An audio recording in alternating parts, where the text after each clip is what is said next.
मेरे गुरु हैं, इसलिए मैं गुरु से मिलने आया था। बहुत सीखा हूँ मैं शरद यादव जी से।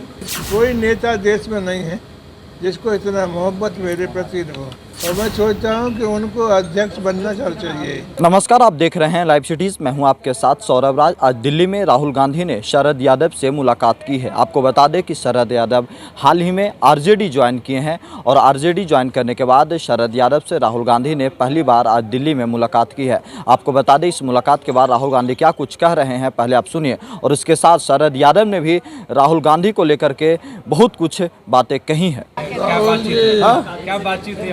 मेरे गुरु हैं, इसलिए मैं गुरु से मिलने आया था। बहुत सीखा हूँ मैं शरद यादव जी से। बहुत अच्छे लगते हैं मुझे। आज राहुल जी आए हैं यहाँ, तो मुझे बहुत ही यानी अपार हर्ष हो रहा, और कई तरह की कठिनाई थी वो मैंने भी उनको बताई। और दूसरी देर है कि देश के मामले में मैंने चिंता की, और हम लोगों ने मैंने उनको बताया कि अब जो है वो वीकर सेक्शन जो है उसको पकड़ना ज़रूरी है, और उसमें कोई सब लोग और मैं सोचता हूँ कि उनको मैं सीख नहीं दे सकता।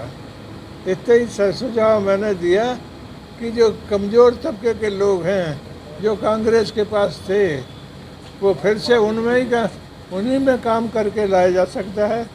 और मैं कहूँगा कि वो काम जो है वो दिल से राहुल जी कर सकते हैं। इन वर्गों के लिए दिल से, अब जैसे मान लो मेरे लिए इतनी ममता इनको है कि कोई नेता देश में नहीं है जिसको इतना मोहब्बत मेरे प्रति हो। शरद जी, एक सवाल है। राहुल जी ने कहा आप उनके राजनीतिक गुरु हैं, काफ़ी कुछ सीखा है।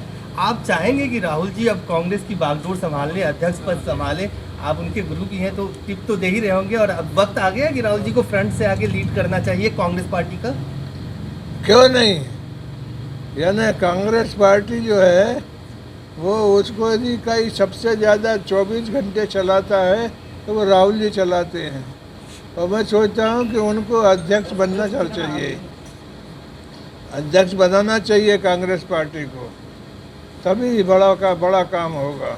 राहुल जी आप अपने राजनीतिक गुरु की सलाह को आप मानेंगे और आने वाले वक्त में आप ये जिम्मेदारी लेंगे? वो देखने की बात है, मगर आज जो यादव जी ने कहा उससे मैं सहमत हूँ कि देश की हालत बहुत ख़राब है, नफ़रत फैलाई जा रही है और देश को बांटा जा रहा है, और ये हम सबके सामने ये लड़ाई है। देश को हमें एक साथ लाना है। एक बार फिर भाईचारा जो हमारा इतिहास है, हमारी हिस्ट्री है, उस पथ पर फिर से चल रहा है। मगर मैं फिर से दोहराना चाहता हूँ कि शरद यादव जी बीमार हुए, काफ़ी लंबे समय से बीमार थे, और मैं बहुत खुश हूँ कि फाइटिंग फिट हैं, और देखिए मुस्कुरा रहे हैं, तो ये मुझे बहुत अच्छा लगा। और फिर से इन्होंने मुझे राजनीति के बारे में बहुत सिखाया। एक दो घंटे मेरी एक बार इनके साथ मैं गाड़ी में बैठा, हमारा शायद आंध्रा में प्रोग्राम था, तो उसके बाद मैं 3 घंटे गाड़ी में शरद यादव जी के साथ था, और शरद यादव जी ने जो मुझे 3 घंटे में बताया हिंदुस्तान की राजनीति के बारे में, वो मैं कभी भूल ही नहीं सकता। तो इस प्रकार से थोड़ा सा कर्ज है। क्या आपको लगता है कि आज के समय में सारे पुराने समाजवादी नेताओं को एक साथ आने की ज़रूरत है? महंगाई बहुत बढ़ गई, 400 रुपये के ऊपर नींबू का रेट है, वेजिटेबल सारी 100 रुपये के ऊपर। ट्वीट पे किया है। लोग सोचते हैं कि इकोनॉमी जो होती है, महंगाई जो होती है, वो समाज की कंडीशन से अलग होती है। जिस देश में हार्मनी नहीं होती है, शांति नहीं होती है, उस देश में महंगाई बढ़ेगी, उस देश में नफ़रत बढ़ेगी, इकोनॉमी चल ही नहीं सकती है।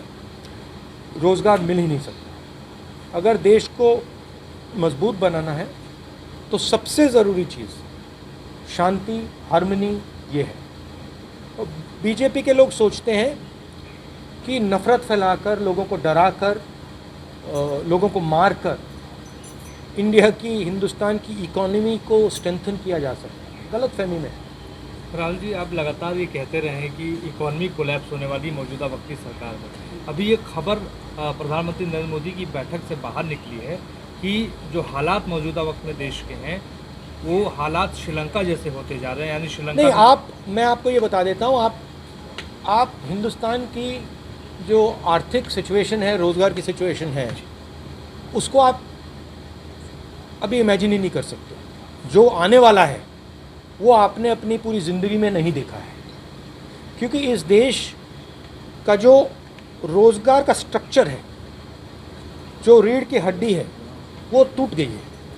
जो स्मॉल एंड मीडियम बिजनेस हैं, छोटे दुकान चलाते हैं, इनफॉर्मल सेक्टर जो था। तो आपने देखा कि शरद यादव से मुलाकात के बाद राहुल गांधी ने उन्हें अपना गुरु बता रहे हैं। वहीं शरद यादव ने साफ साफ कहा है कि अब समय आ गई है कि कांग्रेस की कमान राहुल गांधी को संभालनी चाहिए और देश के जो तमाम जो अति पिछड़ा समाज के लोग हैं, छोटे लोग हैं, उन्हें एकत्रित करने में और उनके लिए, उनके नेतृत्व करने के लिए कांग्रेस ही एकमात्र विकल्प है इस देश में। दिल्ली से सौरभ राज, लाइव सिटीज़।